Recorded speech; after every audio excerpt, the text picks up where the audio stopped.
السلام علیکم. محمد اظہر صدیق اپنے پروگرام میس نیوز کے ساتھ حاضر خدمت ہے. 7 نومبر 2025 27ویں ترمیم کیا کھٹائی میں پڑ گئی؟ وزیر اعظم آذربائیجان روانہ. کیا ہو گیا ایسا؟ پیپلز پارٹی کہیں گڑبڑ کر رہی ہے یا مسائل کچھ اور ہیں، یا تاریخ کہیں اور لکھی جا رہی ہے، یا حالات کچھ اور بتا رہے ہیں، یا کچھ شطرنج کی چالیں ہیں؟ نہیں تو کچھ ہے جس کی پردہ داری ہے. لیکن 27ویں ترمیم پہ بڑی واضح طور پر اسٹیبلشمنٹ کی طرف سے آ گیا کہ وہ پاس ہو گئی ہے، اور یہ شاید عوام کو منتخب کرنے، عوام کو مطمئن کرنے کے لیے چل رہا ہوگا. ذرا اس پہ بھی گفتگو کریں گے. 9 مئی کی گرفتاریوں اور بڑی اہم گرفتاری، میرا بڑا پیار اور تعلق ہے صاحبزادہ حامد رضا صاحب سے، اور جب تک آپ سرنڈر نہیں کرتے آپ کی ضمانت نہیں ہو سکتی، سسپینڈ نہیں ہو سکتی. آپ یہ بیل بفور ریسٹ والا کانسیپٹ نہیں ہے، کوئی سزا ہو چکی ہے. آئینی عدالتوں کا مذاق بہت اڑ رہا ہے یار، بڑا مزہ آ رہا ہے مزہ آ رہا ہے. اور اس کی شفٹنگ کیا ہو جا رہی ہے اس کی، یعنی تیاریاں، یعنی ابھی آئینی ترمیم پاس نہیں ہوئی اور اس سے پہلے گراؤنڈ پہ کیا کچھ ہو رہا ہے، ذرا اس پہ بھی گفتگو. نظام لٹک گیا. پیپلز پارٹی، بلاول بھٹو صاحب آئے، پہلے ٹویٹ کیا. میں نے پہلے بھی کہا تھا کہ پاکستان پیپلز پارٹی ایک جمہوری جماعت ہے، اس میں ابھی بھی تھوڑی بہت رمق باقی ہے، کلچر ہے. کسی ایک بندے نے نون لیگ کے اندر سے 27ویں ترمیم پہ انگلی نہیں اٹھائی، اور ڈکٹیٹر کی جماعت ہے. میں پہلے ہی کہہ رہا ہوں بات، ڈکٹیٹروں کی جماعت ہے. یہ کیا بات کریں گے، یا کہاں جمہوری روایات قائم رکھیں گے؟ دیکھیں کچھ اچھا ہے، آرٹیکل 243 پہ ترمیم جو ہے کروانے والوں نے کروا لینی ہے اور وہ ہو جانی ہے. میرا شاید اس پہ بھی اختلاف نہ ہو، ہوتی رہے، اس سے کوئی فرق نہیں پڑتا. لیکن جو باقی نظام ستیاناس کرنے جا رہے ہیں وہ نہیں ہونا چاہیے. NSC ایوارڈ کے تحت صوبوں کے حصے میں تبدیلی کے خلاف سرخ لکیر کھینچ دی ہے پیپلز پارٹی نے، اور وفاق کے زیر انتظام مسلح افواج سے متعلق آرٹیکل 243 میں محدود ترمیم کی مشروط حمایت کا عندیہ دے دی ہے. سپریم کمانڈر آپ کو پتہ ہے اس میں صدر پاکستان ہوتے ہیں، وہ صدر پاکستان کا ختم ہو جائے گا. Chief of the army staff, یا چلیں آپ آ جائیں کہ فیلڈ مارشل کو آتے ہیں. ابھی پتہ نہیں ہوائی باتیں ہیں، یہ ہو جانی ہے، یعنی انہیں میں نہیں سمجھتا. لیکن مجھے اعتراض انتظامی میجسٹریٹ پہ، ججز ٹرانسفر پہ، باقی جتنے بھی ہے اس ہر ایک آرٹیکل پہ مجھے زیادہ اعتراض ہے. اس سے عام آدمی کو کوئی فرق نہیں پڑنا، اس سے عام آدمی کو فرق پڑنا. پیپلز پارٹی صوبوں کو کے حصے کا آئینی تحفظ دینے کی تجویز مسترد کرتی ہے، تاہم آرٹیکل 263 پہ انہوں نے بتا دیا، اور بلاول بھٹو کے مطابق حکومت چیئرمین جوائنٹ چیف کا نیا عہدہ دینے، اسٹریٹجک کمانڈ کے لیے نیا منصب بنانے اور فیلڈ مارشل کے عہدے کی تخلیق کی تجویز دی ہے. اور سینٹرل ایگزیکٹو کمیٹی CEC جو ہے نا، انہوں نے اجازت دے دی ہے بلاول بھٹو صاحب کو اس پہ ترمیم کی. اور جہاں تک آئینی عدالت، سپریم کورٹ کی بات ہے، فیڈرل کانسٹیٹیوشن کورٹ غیر حتمی موقف اختیار کیا، کہا حتمی فیصلے سے قبل مزید اندرونی مشاورت درکار ہے. اور آج اجلاس بلایا تھا، اجلاس اس لیے ملتوی ہو گیا، اور وزیر اعظم آذربائیجان چلے گئے، اور ٹک ٹاک نہیں ہو سچ مریم صفدر جو ہے وزیر اعلیٰ پنجاب، وہ باہر چلے گئے. انگلینڈ پہنچ چکی تھی، آگے برازیل جانا ہے. اب برازیل پتہ نہیں کیا کرنے جانا ہے یا کیا ہو رہا ہے. ابھی تو فی الحال پنجاب آپ کے سامنے ہے، جو حالت ہے اس پنجاب کی، تکلیف دہ باتیں ہیں ساری. 27ویں ترمیم پہ، اور میں بار بار تجویز کرتا ہوں عوام سے رائے لیں اس پہ.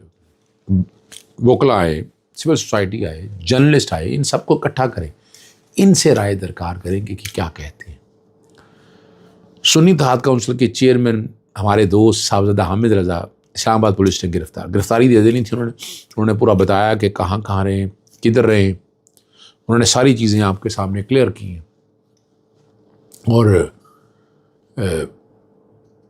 کل غالباً آپ کو یاد ہوگا کہ انتحاری دہشت گردی کی عدالت نے 26 نومبر جلاؤ گلاؤ کیس میں وزیر اعلیٰ خیبر پختونخوا سہیل آفریدی اور پاکستان تحریک انصاف کے صوبائی صدر جنید اکبر کی گرفتاری کے وارنٹ جاری. کتنے وزیر اعلیٰ کے آج کل گرفتاری کے وارنٹ جاری ہو رہے ہیں، اور عدالت سے وارنٹ گرفتاری جاری ہونے کے بعد پولیس سہیل آفریدی اور جنید اکبر کو گرفتار نہیں، سمن سروس کرانے کے لیے میں پھر بتاتا چلوں یہاں. اور اسلام آباد میں واقع خیبر پختونخوا ہاؤس پہنچ، وہاں وزیر اعلیٰ موجود نہیں تھے. لیکن اس طرف سنی اتحاد کونسل کے چیئرمین جو حامد رضا صاحب ہمارے دوست ہیں، اسلام آباد پولیس نے گرفتار کر لیا اور اس کی تصدیق بھی کر دی انہوں نے۔ پشاور سے فیصل آباد سفر کر رہے تھے اور اسلام آباد پولیس نے گرفتار کر دیا، اس کے بعد پنجاب پولیس کے حوالے کر دیا۔ اب تو تصویریں بھی آ گئی ہیں، پیش بھی کر دیا، ہتھ کڑی لگی ہے، ان کے بھائی بھی وہاں پر موجود ہیں، ٹویٹ بھی میں نے کی ہیں اور یہ ساری چیزیں اب آپ کے سامنے آ گئے۔ امریکی صدر ڈونلڈ ٹرمپ نے اعلان کیا کہ قازقستان ابراہم معاہدوں میں شامل ہو کر اسرائیل اور مسلم اکثریتی ممالک کے درمیان تعلقات کے معمول پر لانے کے لیے عمل کا حصہ بنے گا۔ آپ کو ڈاؤٹ تو نہیں رہ گیا نا جو کہہ رہے تھے ابراہیم اکارڈ اور یہ ساری چیزوں کو، معاہدوں کا؟ اب یہ قازقستان کے بارے میں ڈونلڈ ٹرمپ نے جو کہہ دیا تو آپ لوگوں کو سمجھ آ گئی کہ ایکچولی اٹس ابراہیم اکارڈ۔ اور خبرسار رائٹر کی رپورٹ کے مطابق یہ اعلان جو ہے نا امریکی صدر ڈونلڈ ٹرمپ نے اسرائیلی وزیر اعظم بنجمن نیتن یاہو اور قازق صدر قاسم جومارت تفصیلی ٹیلی فونک گفتگو میں کیا ہے اور اپنی سوشل میڈیا ویب سائٹ لکھا ہے کہ قازقستان میرے دوسرے دور میں ابراہیم معاہدوں میں شامل ہونے والا پہلا ملک ہوگا۔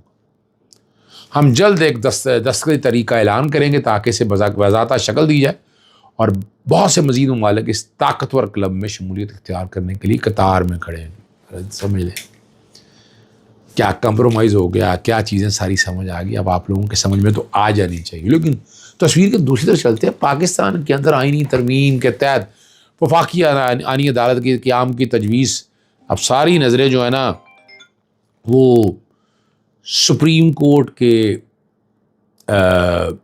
ججز کی رد عمل پر ہیں یہاں۔ اور اب اس ترمیم کے بعد جو ہے نا وفاقی آئینی عدالت ملک کی سب سے بڑی عدالت کہلائے گی۔ آرٹیکل 184 تو ویسے ختم ہو گیا، پتہ نہیں وہ کیا کہلائے گی۔ آرٹیکل 184 تو ختم ہو گیا نا، اب پتہ نہیں میری سمجھ سے باہر ہے۔ آرٹیکل 198 میں حدود کر دیا، اب یہ پتہ نہیں یہ کیا کرے گی۔ میرا خیال ہے خالی بیٹھا کریں گے، ایک آدھ کیس آ جایا کرے گا، ویسے تو پہلے دروازے بند کر دیں گے، ایسا ہی ہوگا۔ اور جو ملک کی سب سے بڑی سپریم کورٹ ہے یا ہائی کورٹ کے بارے میں تو بارے وکلا سارے کہہ رہے ہیں یہ تحصیل کورٹ ہو جائے گی اور جو سپریم کورٹ ہوگی وہ ایک ضلعی عدالت ہو جائے گی، یہی باتیں کر رہے ہیں۔ اور اپیل کورٹ کی حیثیت کے سپریم کورٹ کی شکل آ جائے گی اور وفاقی شرعی عدالت کی عمارت کو نئی عدالت کے لیے مخصوص کرنے پر کام شروع ہو گیا، صفائی ستھرائی شروع ہو چکی ہے اور ایک سینئر وزیر اس عمارت کا جائزہ بھی لے چکے۔ اور وفاقی شرعی عدالت کے ججوں نے اس منصوبے پر خدشات کا، ان کی کون سنتا ہے بھائی؟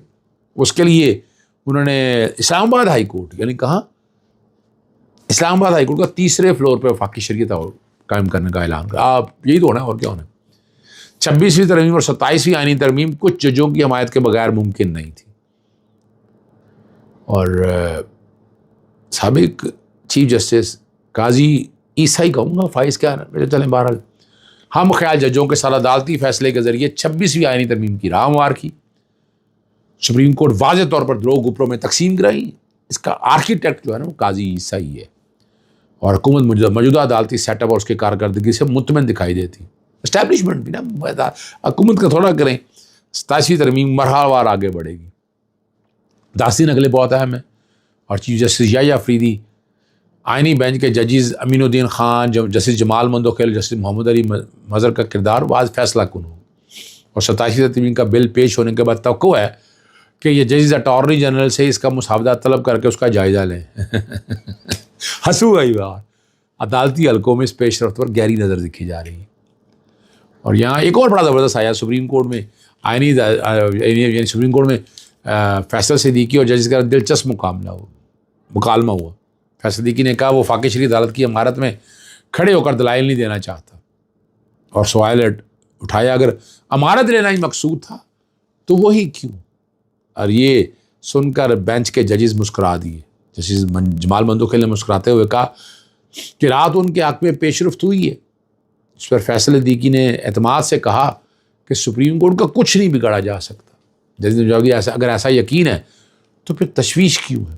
اور یہ بھی کہا کہ ججز آئین کے پابند ہیں۔ فیصل صدیقی نے نشاندہی کی اس عدالت میں ججز خود کو کتنے بااختیار محسوس کرتے ہیں۔ دیکھیں اتنا بڑا سوال اٹھا دیا ہے، کیا اختیار آپ کے پاس؟ آپ کہاں کھڑے ہیں؟ ذرا یہ بتائیں آپ کدھر کھڑے ہیں اور کیا ہوگا؟ اس طرح سوال ہی ہے، جواب آپ دیجیے گا۔ جاتا ہوں، السلام علیکم، اللہ حافظ، پاکستان زندہ باد۔